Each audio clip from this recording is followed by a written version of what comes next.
Parangyapon karon ang pagpaningkamot sa Alagang Kapatid Foundation aron mapa-merry ang vibes sa atong mga kapatid nga nanginahanglan ilabi na nga karong holiday season ug magbagong tuig na. Tigbalita si Bril Montalvo. Niadtong Nobyembre pa nagtinar sa evacuation center ang anaa sa 600 ka mga residente sa Isla Puting Bato sa Tondo. Human gilamoy sa kalayo ang ilang mga panimalay.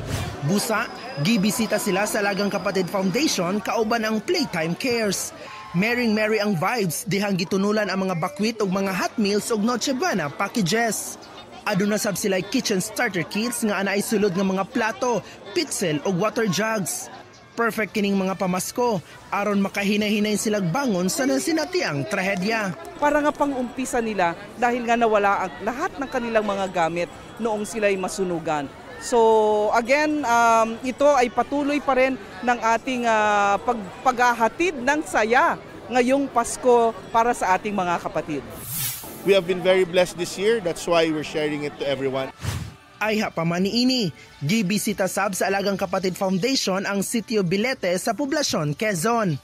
Dala nila ang klase-klaseng produkto nga makatabang sa mga residente alang sa ilang pagpanagat.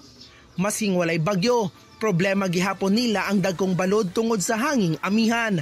Rason nga dili sila makapanagat sa lawod. Gawas sa mga mananagat, nahatagan sabog pamasko ang mga trabahador sa pantalan sa munisipyo sa Bordeyos. Mamahimo sa mo nga makigduyog sa among pagpanghata og pamasko aron merry ang vibes sa mga Pilipino. Sa mga gusto maghata og donasyon, mag-message lang sa Facebook page sa Alagang Kapatid Foundation. Ako si Bril Montalvo para sa 1PH.